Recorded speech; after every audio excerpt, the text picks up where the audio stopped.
रूस और यूक्रेन महायुद्ध एक और सर्दी का गवाह बन रहा है। न पुतिन रुकने को तैयार है और न जेलेंस्की झुकने को।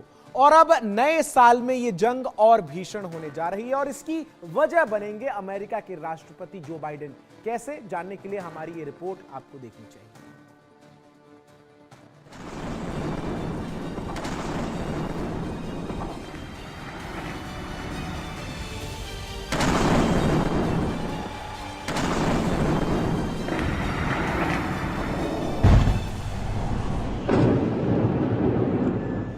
आसमान से अब और बारूद बरसेगा और मिसाइलें गरजेंगी। अब और दहाड़ेंगे। खौफ का बादल अब और काला होगा।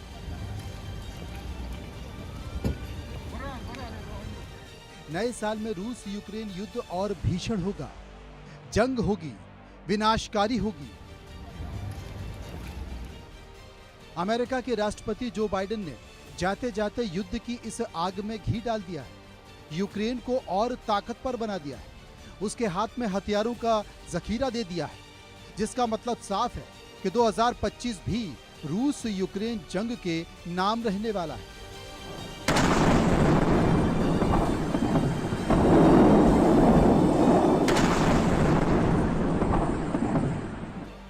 बाइडेन ने जाते जाते आखिर ये क्यों किया है, यूक्रेन को और कैसे पावरफुल बना दिया है, ये जानने से पहले ये जान लीजिए कि पुतिन ने नए साल के मौके पर रूस की जनता से क्या कहा।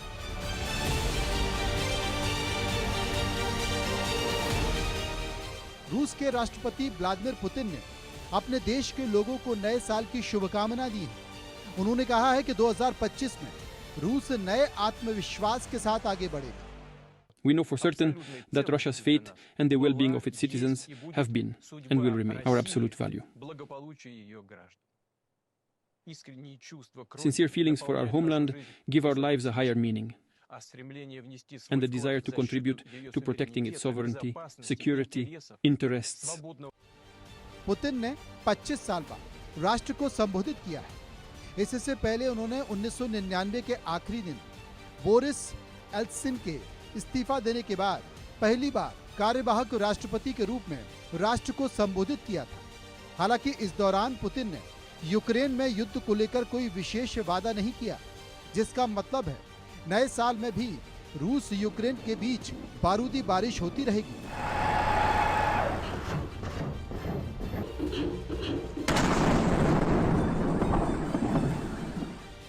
इसके लिए अमेरिका ने भी बड़ा खेल कर दिया है।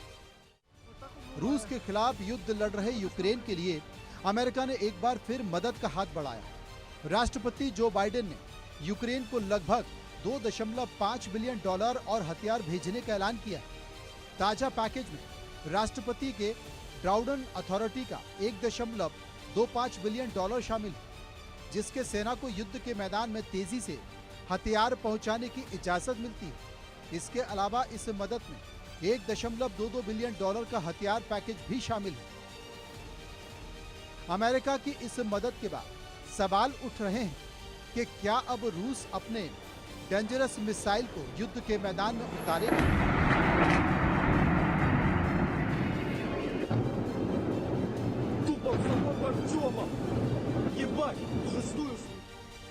रूसी राष्ट्रपति व्लादिमीर पुतिन का कहना है, रूस बड़े पैमाने पर यूक्रेन पर हमला करने वाला है। रूस ने इस युद्ध के लिए 3 किस्म की मिसाइल्स का बड़े पैमाने पर उत्पादन किया है। ये मिसाइल्स हैं किंझल, तिस्कॉन और स्नेक। रूस के राष्ट्रपति व्लादिमीर पुतिन ने बार बार यह कहा है कि अगर रूस के ऊपर ज्यादा दबाव डाला गया तो वह अपनी किंझल तथा ऑर्शनिक जैसी मिसाइल्स का इस्तेमाल करते हुए यूक्रेन को इस युद्ध में तबाह कर देंगे। लेकिन देखा यह जा रहा है कि जब ऑर्शनिक जैसे मिसाइल के अंदर एक कन्वेंशनल 500 किलो का हाई एक्सप्लोसिव वॉरहेड फिट करते हैं, HE वॉरहेड फिट करते हैं, तो उससे नुकसान तो होता है, लेकिन नुकसान इतना बड़ा भी नहीं होता कि यूक्रेन घुटने टेक दे।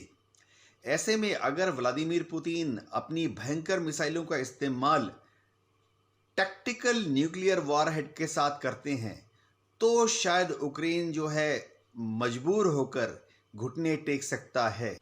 पुतिन के एक और फैसले को रूस यूक्रेन आग को और भड़काने वाला कदम बताया जा रहा है।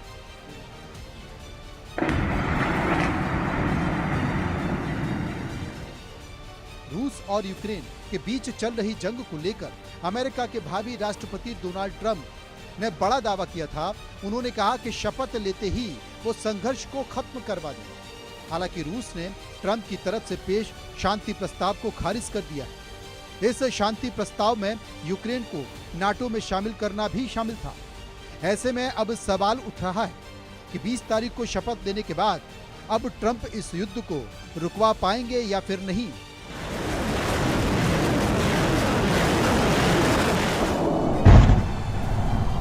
डोनाल्ड ट्रंप ने अपने राष्ट्रपति चुनाव के प्रचार के समय बार बार यह कहा था कि अगर वह राष्ट्रपति चुने जाते हैं तो महज एक दिन के अंदर यूक्रेन और रूस के युद्ध को रोक देंगे।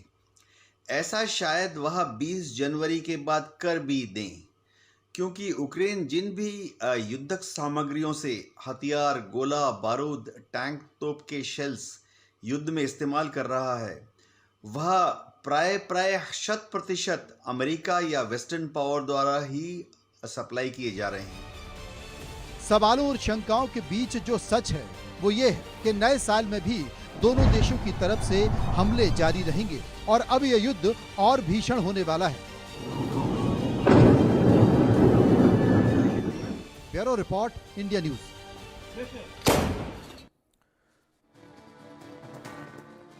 तो ये साल 2025 रूस और यूक्रेन के जंग के लिहाज से भी काफी अहम रहने वाला है। क्या 3 साल से चल रही ये जंग समाप्त होगी? ये सबसे बड़ा सवाल है। तीनों मेहमान मेरे साथ लगातार बने हुए हैं और मैं राजन सर आपसे ही जानना और समझना चाहूंगा, हाउ डिसाइसिव 2025 जो है वो रूस और यूक्रेन युद्ध के लिए है, कितना महत्वपूर्ण है और उन परिस्थितियों में जब 20 तारीख को पूरी दुनिया ये जान रही है कि ट्रंप अमेरिका की सत्ता पे होंगे।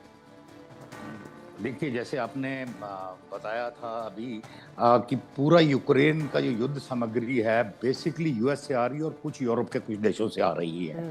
नाउ इस संदर्भ में ट्रंप का आना बहुत महत्वपूर्ण हो जाता है, नॉट ओनली कि बिकॉज उसने बोला है कि मैं एक दिन के अंदर सुलझा दूंगा, बिकॉज उसका एटीट्यूड लड़ाई की तरफ अलग है।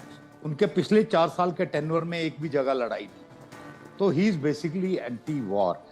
और अगर ये लड़ाई देखी भी जाए तो बेसिकली ये मतलब पूरी दुनिया जानती है कि ये वो आर्म्स इंडस्ट्रियल कॉम्प्लेक्स है, उसको उनके मतलब इसी आजकल की लड़ाइयाँ क्यों होती हैं, ये शो के सब जो इंडस्ट्रियल कॉम्प्लेक्स है जो आर्म्स पैदा करता है वो अब शोरूम तो खोल नहीं सकते हैं करके, तो कहीं ना कहीं तो दिखाना है हमारे ये हथियार हैं, तो जंग के सिवाय ये कहीं नहीं दिखाए जा सकते। तो दुनिया की ज़्यादातर जंगें आजकल एक किस्म के शोरूम बन के रह गई हैं करके, तो जो अभी तक अचीव करना था उस हिसाब में वो अचीव हो चुका है।